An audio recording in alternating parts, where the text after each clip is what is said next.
Hello दोस्तों, मैं शिव शक्ति कुमार और आप सभी को हमारे यूट्यूब चैनल थिंक आइस पर स्वागत है।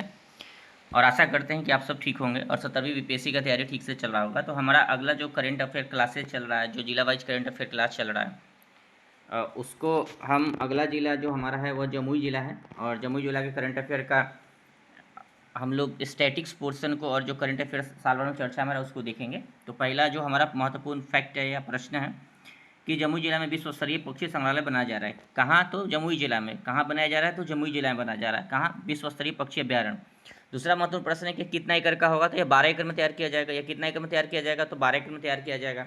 और पक्षी अभ्यारण्य जो यहाँ बनाया जा रहा है वह नागी पक्षी अभ्यारण्य के समीप ही बनाया जा रहा है। जो नागी पक्षी अभ्यारण्य काफ़ी महत्वपूर्ण पक्षी अभ्यारण्य है, जो हमेशा चर्चा में रहता है, जमुई जिला में ही अवस्थित है, उसी के समीप बनाया जा रहा है। और इसका जो निर्माण है वो बेबोर्न स्थित हाईटेक म्यूजियम के तर्ज पर किया जा रहा है। तो ये प्रश्न पूछा जा सकता है कि किससे प्रेरित है? तो बेबोर्न स्थित हाईटेक म्यूजियम के तर्ज पर बनाया जा रहा है।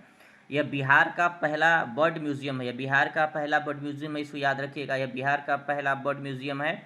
और सबसे महत्वपूर्ण बात है कि पहला बर्ड म्यूजियम देश में कहाँ बना था होगा? तो ये भी एक प्रश्न आ सकता है कि बिहार का पहला है तो देश में पहला कहाँ होगा? तो देश में पहला मुंबई में बना था। और एक यहाँ से प्रश्न यह भी आ सकता है कि जो पक्षी अभ्यारण्य के लिए तो नागी नकटी जो पक्षी अभ्यारण्य है वो जमुई जिला में है, काफ़ी प्रसिद्ध पक्षी अभ्यारण्य है। और वहीं से पक्षी महोत्सव भी मनाया जाता है। तो चलिए अगला महत्वपूर्ण प्रश्न की तरफ आगे बढ़ते हैं। अगला जो महत्वपूर्ण हमारा प्रश्न है वह है कि गिद्धौर प्रखंड में राज्य आपदा मोचन बल का प्रशिक्षण केंद्र स्थापित किया जाएगा। तो जो गिद्धौर प्रखंड है वह कहाँ है? जमुई में। तो आपसे प्रश्न पूछा जा सकता है कि स्टेट डिजास्टर जो रिस्पांस फोर्स है इंडिया के बिहार के अंदर स्टेट डिजास्टर रिस्पांस फोर्स है, उसका प्रशिक्षण केंद्र मतलब ट्रेनिंग सेंटर किस जिला में स्थापित किया जाएगा? तो जमुई में। और प्रखंड पूछ देगा तो गिद्धौर प्रखंड के जमुई जिला में स्थापित किया जाएगा। तो यहाँ कई प्रश्न स्टैटिक्स आ जाता है कि जो हमारे यहाँ जो आपदा प्रबंधन होता है किस अधिनियम के माध्यम से होता है? तो एक अधिनियम है राष्ट्रीय आपदा प्रबंधन अधिनियम 2005। राष्ट्रीय आपदा प्रबंधन अधिनियम है 2005। इसी के माध्यम से पूरे देश के अंदर हमारे हमारे देश के अंदर जो आपदाएं होती है, जैसे अभी बाढ़, बिहार में लगभग बाढ़ की स्थिति बनी हुई है, तो आपदा का नियंत्रण, आपदा का प्रबंधन जो होता है हम इसी अधिनियम के माध्यम से होता है। और इसी अधिनियम के माध्यम से प्रत्येक राज्य में स्टेट डिजास्टर रिस्पांस फोर्स भी बना हुआ है। स्टेट डिजास्टर रिस्पांस फोर्स भी इसी एक्ट के माध्यम से बना हुआ है। तो हमारे सामने जो अभी अगला प्रश्न है कि एनडीआरएफ किससे बना है? तो भी एनडीआरएफ उसी से बना हुआ है। नेशनल डिजास्टर मैनेजमेंट अथॉरिटी भी एक है हमारे देश के अंदर। नेशनल डिजास्टर मैनेजमेंट अथॉरिटी, उसका जो अध्यक्ष होता है, उसका प्रधानमंत्री होता है देश का, वो भी इसी एक्ट के माध्यम से बना है। उसी प्रकार स्टेट डिजास्टर मैनेजमेंट अथॉरिटी होता है जिसका प्रधान मुख्यमंत्री होता है। उसी प्रकार डिस्ट्रिक्ट डिजास्टर मैनेजमेंट अथॉरिटी होता है, उसका प्रधान जिला पदाधिकारी होता है, तो उसका अध्यक्ष जिला पदाधिकारी होता है। इसी प्रकार से इसी हमारे देश के अंदर एक व्यापक स्तर का अधिनियम है जिसके माध्यम से हमारे देश के अंदर आपदा प्रबंधन को नियंत्रित किया जाता है, प्रबंधन किया जाता है। आपदा से हम आपदा को प्रबंधित करते हैं। तो इसमें एक और प्रश्न आ सकता है कि स्टेट डिजास्टर रिलीफ फंड भी एक होता है, उसको भी एसडीआरएफ ही बोलते हैं। एक तो रिस्पांस फोर्स होता है और एक होता है स्टेट डिजास्टर रिलीफ फंड होता है। तो यहाँ भी प्रश्न आपसे आ सकता है कि बिहार में भी इस तरीके का फंड है, तो काफ़ी महत्वपूर्ण होता है क्योंकि जो प्राइमरी लेवल पर जब कहीं आपदा होती है किसी राज्य में, तो जो स्टेट होता है प्राथमिक स्तर पर इसी फंड का इस्तेमाल करके रिएक्ट करती है या वहाँ कार्य अपना करती है, जो रिलीफ कार्य होता है उसको आगे बढ़ाती है। तो इस फंड को हम देखेंगे तो जो सामान्य राज्य होता है, तो सेंट्रल गवर्नमेंट जो 75% इस फंड में योगदान करती है और 25% राज्य का योगदान होता है एसडीआरएफ में जो फंड है।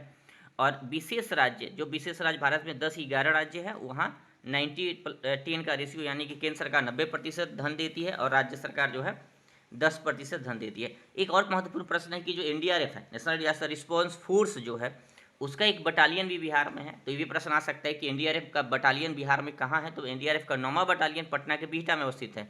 एनडीआरएफ का 9वां बटालियन कहाँ है? पटना के बिहटा में अवस्थित है। तो एक महत्वपूर्ण प्रश्न है। अगला जो महत्वपूर्ण फैक्ट है जिसको हम याद कर सकते हैं कि नागी नकटी अभ्यारण्य को रामसर साइट का दर्जा प्राप्त हुआ। तो एक काफ़ी महत्वपूर्ण प्रश्न है क्योंकि रामसर साइट का दर्जा किसको मिला है? नागी नकटी अभ्यारण्य को मिला है। और पूरे बिहार में रामसर साइट अब 3 हो गया क्योंकि एक कांवरताल झील पहले से ही बेगूसराय जिला का है, उसको रामसर साइट का दर्जा मिल चुका है। उसका रामसर साइट कितना था? 39 था। यहाँ जो नागी पक्षी अभ्यारण्य है इसको जो रामसर साइट का दर्जा मिला है वो 81वां है, जबकि नकटी पक्षी अभ्यारण्य उसको 82वां रामसर साइट का दर्जा मिला है। तो ये प्रश्न आ सकते हैं कि बिहार में कुल रामसर साइट कितने हो गए हैं? तो अब बिहार में कुल 3 रामसर साइट स्थल हो गए हैं और ये जो जो आर्द्रभूमि है, नागी नकटी जो वेटलैंड एरिया है, वो सब क्या है, मानव निर्मित है। कि क्या है, मानव निर्मित है, नेचुरल नहीं है ये। कैसा है, मानव निर्मित है। और दोनों किस जिला में है, तो जमुई जिला में। तो यहाँ स्टैटिक्स प्रश्न हमारे सामने है कि नागी पक्षी अभ्यारण्य, नकटी पक्षी अभ्यारण्य स्टैटिक्स हो गया, फिर रामसर साइट स्टैटिक्स हो गया, और रामसर संधि भी स्टैटिक्स हो गया। तो चलिए हम देखते हैं। पहला तो हमारा यही कि जो नागी पक्षी अभ्यारण्य है, तो हम सबसे पहले जानते हैं कि पक्षी अभ्यारण्य जो होता है, जिसको वाइल्ड लाइफ सेंचुरी मतलब जो होता है, बर्ड सेंचुरी जिसको बोलते हैं, तो जो बर्ड सेंचुरी है इसको हम किस एक्ट से बनता है देश के अंदर, अगर पूछ दिए कोई कि भाई पक्षी अभ्यारण्य का जो स्थापना होता है भारत में किस एक्ट के माध्यम से होता है, तो वाइल्ड लाइफ प्रोटेक्शन एक्ट 1972 का है, उसको सेक्शन 18 के तहत। यानी देश में जो अभ्यारण्य है, चाहे वो पक्षी अभ्यारण्य हो चाहे पशु अभ्यारण्य हो, उसकी स्थापना वाइल्ड लाइफ प्रोटेक्शन एक्ट 1972 के तहत होता है। इसी प्रकार नेशनल पार्क की भी स्थापना 1972 के एक्ट के माध्यम से होता है, तो यहाँ याद रखिएगा। अब आगे चलते हैं। नागी पक्षी अभ्यारण्य, यह नागी पक्षी अभ्यारण्य जो है यह जमुई जिला में है, और यह 791 हेक्टेयर भूमि पर अवस्थित है। नागी नदी एक है, छोटा सा नागी नदी है, उसी पर बांध बना के इसका निर्माण किया गया। तो ये प्रश्न आ सकता है कि नागी पक्षी अभ्यारण्य किस नदी के बांध से निर्मित है, तो नागी नदी पर बांध बना के इसका निर्माण किया गया है। इसको 1984 में पक्षी अभ्यारण्य का दर्जा मिला है। नागी पक्षी अभ्यारण्य जो है उसको हम कब दर्जा दिए हैं, 1984 में दर्जा मिला है इसको पक्षी अभ्यारण्य का। और एक सबसे बड़ा महत्वपूर्ण प्रश्न यह फैक्ट है जिसको हम याद कर सकते हैं कि वाइल्ड लाइफ इंटरनेशनल द्वारा इसको महत्वपूर्ण पक्षी केंद्र का दर्जा मिला हुआ है। तो वाइल्ड लाइफ इंटरनेशनल एक एनजीओ है, भी याद कर सकते हैं। वाइल्ड लाइफ इंटरनेशनल क्या है, एक एनजीओ है, उसके द्वारा जो महत्वपूर्ण पक्षी इंपॉर्टेंट बर्ड एरिया जिसको बोलते हैं, आईबीए जो बोलते हैं, उसका दर्जा प्राप्त है।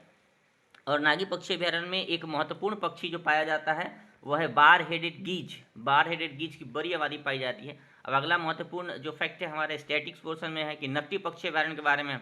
तो नकटी पक्षी अभ्यारण्य इसको 82वां रामसर साइट का दर्जा मिला है। यह नकटी बांध पर निर्मित है। किस बांध पर निर्मित है, नकटी बांध पर निर्मित है। यह 332 हेक्टेयर क्षेत्र में फैला है। कितना क्षेत्र में फैला है, 332 हेक्टेयर क्षेत्र में फैला है। और इसे भी 1984 में पक्षी अभ्यारण्य का दर्जा दिया गया, इसे भी 1984 में पक्षी अभ्यारण्य का दर्जा दिया गया है। और रेड क्रिस्टेड पोचार्ड पक्षी यहाँ बृहद स्तर पर पाया जाता है। अब अगला जो महत्वपूर्ण प्रश्न हमारे पास है कि रामसर साइट के बारे में, स्टैटिक्स पोर्शन। रामसर साइट देख लेते हैं। रामसर एक शहर है, ईरान का शहर है। वहीं 1971 में 2 फरवरी को एक संधि हुआ था। तो हमको देखना है कि रामसर संधि कब हुआ था, 1971 में 2 फरवरी को हुआ था। भारत इस संधि में शामिल कब हुआ, 1982 में। भारत इस संधि में शामिल कब हुआ, 1982 में। रामसर स्थल मतलब रामसर संधि के तहत भारत में पहला स्थल जिसको रामसर स्थल का दर्जा मिला वह कौन है, तो चिल्का झील और केवलादेव राष्ट्रीय उद्यान। चिल्का झील उड़ीसा में है, केवलादेव राष्ट्रीय उद्यान राजस्थान में है। अब यहाँ से आ सकता है एक महत्वपूर्ण प्रश्न की जो हमारा रामसर संधि है उसका हमारे देश के अंदर सबसे बड़ा रामसर स्थल कौन सा है, पश्चिम बंगाल का सुंदरवन। देश के अंदर सबसे बड़ा रामसर स्थल कौन सा है, पश्चिम बंगाल का सुंदरवन है। सबसे छोटा रामसर स्थल कौन सा है, तो हिमाचल प्रदेश का रेणुका आर्द्रभूमि है। सबसे छोटा रामसर स्थल कौन है, तो हिमाचल प्रदेश का रेणुका आर्द्रभूमि है। और रामसर संधि चूंकि 2 फरवरी 1971 को हुआ था, इसलिए 2 फरवरी को वेटलैंड डे मनाया जाता है। प्रत्येक साल 2 फरवरी को वेटलैंड डे मनाया जाता है। अगला महत्वपूर्ण प्रश्न, चलिए आगे चलते हैं। अगला महत्वपूर्ण प्रश्न हमारा जो महत्वपूर्ण फैक्ट है वह है कि गिद्धेश्वर पर्वत पर प्राचीन शैलचित्र, वहाँ शहर लिखा गया, सॉरी दोस्तों, तो देख लेना है। गिद्धेश्वर पर्वत पर प्राचीन शैलचित्र प्राप्त हुआ है। गिद्धेश्वर पर्वत किस जिला में, जमुई जिला में, बिहार के जमुई जिला में है गिद्धेश्वर पर्वत। यहाँ शैलचित्र प्राप्त हुआ है और यह लाल रंग का प्रयोग है। ये भी प्रश्न आपसे आ सकता है कि किस रंग का प्रयोग है, तो लाल रंग का प्रयोग है गिद्धेश्वर पर्वत। अब देखिए यहाँ स्टैटिक्स पोर्शन, अभी देखेंगे शैलचित्र क्या होता है। तो भारत में आप देखे होंगे कि जब आप पढ़ते हैं प्राचीन काल का अध्ययन करते तो भीमबेटका शब्द का इस्तेमाल होता है, भीमबेटका। अब भीमबेटका में भी शैलचित्र प्राप्त हुआ है। भारत में हम देखते हैं कि नवपाषाणकालीन जो है, मध्यपाषाणकालीन या पूर्व में देखेंगे कि ताम्रपाषाणकालीन जो स्थल है जहाँ से हमको शैलचित्र प्राप्त हुआ, भीमबेटका एक महत्वपूर्ण स्थल, तो इसको भी याद कर सकते हैं। भारत में भीमबेटका है और इसी प्रकार के कई सारे स्थल इंडोनेशिया से भी प्राप्त हुए हैं। तो जो शैलचित्र होता है उसमें मानव शैलचित्र जहाँ भी होता है तो उसमें प्राचीन कालीन। अब यहाँ देखेंगे कि जो गिद्धेश्वर पर्वत है जमुई जिला में है, वहाँ शैलचित्र जो प्राप्त हुआ है वह है नवपाषाण काल का है, ताम्रपाषाण काल से लेकर पूर्व मध्य काल तक का है। तो नवपाषाण काल का वहाँ शैलचित्र प्राप्त हुआ, यानी कि अभी एक महत्वपूर्ण हो जाता है कि बिहार में जो नवपाषाण कालीन स्थल है वह भी हमको प्राप्त हुआ। इस तरीक़े से हम कह सकते जमुई में नवपाषाण काल में लोग रहते रहे होंगे। और यहाँ जो चित्र प्राप्त हुआ है, शैलचित्र प्राप्त हुआ, उसमें मुख्य रूप से मानव का, पेड़ पौधे का, पक्षी का, जानवर का, सूर्य का, चक्र का ज्यामितीय चित्र है। ज्यामितीय का मतलब होता है रेखा के माध्यम से खींच के बनाया जाता है, आज जैसा आधुनिक चित्रकला नहीं होता है, ज्यामितीय चित्र होता है। दूसरा महत्वपूर्ण फैक्ट यहाँ हमारा हो जाता है कि गिद्धेश्वर पर्वत के बारे में आप पूछा जा सकता है। तो आप एक तो महत्वपूर्ण याद है, क्योंकि देखें कि ब्रह्म योनि पर्वत के बारे में पूछा था 67वीं बीपीएससी के पीटी में, तो वह गया में है। ब्रह्म योनि पर्वत कहाँ है, तो गया में है। और उसी प्रकार गिद्धेश्वर पर्वत के बारे में पूछा जा सकता है, क्योंकि इसका ऐतिहासिक, पौराणिक, धार्मिक महत्व है। तो यह कहाँ है, जम्मू जिला में है। गिद्धेश्वर पर्वत के बारे में यही बोला जाता है कि जब हम रामायण देखते हैं तो रामायण काल में ऐसा माना जाता है कि गिद्धराज जटायु यहीं पर रावण को रोका था जब माता सीता को रावण लेके जा रहा था। तो यही याद रखिएगा, एक फैक्ट है। और गिद्धेश्वर जो एक मंदिर है, गिद्धेश्वर जो पर्वत है, वहीं जटायु जी का हत्या हो गई थी जब रावण के साथ युद्ध हुआ था। तो और वहाँ एक मंदिर बना, गिद्धेश्वर मंदिर बनाया गया था। तो खैरा एक स्टेट है, वहाँ एक छोटा सा राज्य था खैरा स्टेट, उसका तहसीलदार था हरिनंदन प्रसाद, उन्हीं के द्वारा यहाँ गिद्धेश्वर मंदिर का निर्माण हुआ है। तो यह प्रश्न आ सकता है आपसे। अगला जो महत्वपूर्ण फैक्ट है वह है कि बिहार में पक्षी महोत्सव का शुरुआत। तो बिहार में पक्षी महोत्सव का शुरुआत हर साल होता है। नागी जो पक्षी अभ्यारण्य है वहाँ होता है। 2021 से इसका आयोजन किया जा रहा है। तो पक्षी अभ्यारण्य का जो नाम है, अगर देखें कि इस जो पक्षी महोत्सव होता है उसका नाम क्या है, तो कलरव रखा गया। कलरव का अगर शब्द देखें तो इसका हम मेरे अंदाज से इसका मतलब चहचहाना होता है। और इस साल 24 में जो हुआ है पक्षी अभ्यारण्य, तो 17, 18, 19 फरवरी को हुआ था। तो फरवरी के महीने में सामान्यतः होता है। यह 3 दिवसीय पक्षी महोत्सव था। पक्षी महोत्सव में हम प्रकृति के प्रति, पेड़ पौधा के प्रति और विशेषकर पक्षियों के प्रति जागरूकता फैलाते हैं कि पक्षी का क्या भूमिका है जैवमंडल में, पारिस्थितिकी तंत्र में। तो पक्षी महोत्सव मनाया जाता है बिहार में। इसी प्रकार का महोत्सव एक जो है नागालैंड में मनाया जाता है, जिसके बारे में आप लोग अध्ययन किए होंगे। बहुत महत्वपूर्ण है वो महोत्सव। आगे चलते हैं। अब महत्वपूर्ण प्रश्न हमारा है कि बिहार का पहला जैविक ग्राम कोरिया गाँव बना है। बिहार का पहला जैविक ग्राम कौन गाँव है, कोरिया गाँव है। तो कोरिया गाँव किस जिला में, जमुई में है। और किस प्रखंड में है, तो बरहत प्रखंड। जमुई के बरहत प्रखंड क्षेत्र के कोरिया गांव में बिहार का पहला जैविक गांव बना है। तो हमारे यहाँ स्टैटिक्स प्रश्न हो जाता है कि जैविक खेती का मतलब क्या होता है। तो जैविक खेती का मतलब होता है कि न हम रासायनिक उर्वरक का प्रयोग करते हैं, न रासायनिक कीटनाशक का प्रयोग करते हैं, न किसी एंटीबायोटिक दवा का प्रयोग करते हैं, न जीएम तकनीक के माध्यम से उसमें कोई जेनेटिक मॉडिफिकेशन करते हैं। यानी पूर्णतः जो है प्राकृतिक चीज़ों का इस्तेमाल हम करते हैं, यानी कि रासायनिक चीज़ों का इस्तेमाल नहीं होता है।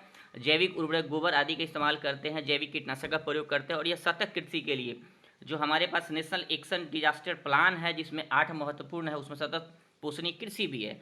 तो हमारे यहाँ नेशनल क्लाइमेट चेंज पर नेशनल एक्शन प्लान है, उसमें 8 महत्वपूर्ण हमारा कार्यक्रम है, उसमें भी एक सतत कृषि भी एक कार्यक्रम है। और उसी में सहयोग करता है जैविक खेती। तो आपसे यहाँ भी प्रश्न आ सकता है जैविक खेती के बारे में। तो इसमें बिल्कुल भी रासायनिक उर्वरक का प्रयोग नहीं होता है, रासायनिक कीटनाशक का प्रयोग नहीं होता है, एंटीबायोटिक और जीएम तकनीक का इस्तेमाल नहीं होता है। याद रखिएगा, हम ड्रिप इरीगेशन इस सब का प्रयोग करते हैं। गोबर खाद इस सब का जो जैविक खाद होता है उसका इस्तेमाल करते हैं। जैविक कीटनाशक का भी हम इस्तेमाल करते हैं जैविक खेती में, यही होता है। और भारत का सबसे प्रथम राज्य जो दिखो जो पूर्णतः जैविक कृषि पर आधारित है, तो वह सिक्किम है। तो एक प्रश्न आ सकता है कि जैविक कृषि पर आधारित पहला राज्य कौन है पूरे भारत में, वह पूर्णतः जैविक खेती होता है, तो सिक्किम। तो यह था हमारा दोस्तों आज का बिहार करंट अफेयर और स्टैटिक पोर्शन। तो चलिए, आप सभी को धन्यवाद हमारे इस यूट्यूब चैनल पर आने के लिए। और हम आशा करते हैं कि आप लोग अच्छा से तैयारी कर रहे होंगे। हमारे यूट्यूब चैनल को सब्सक्राइब करिएगा। Thank you.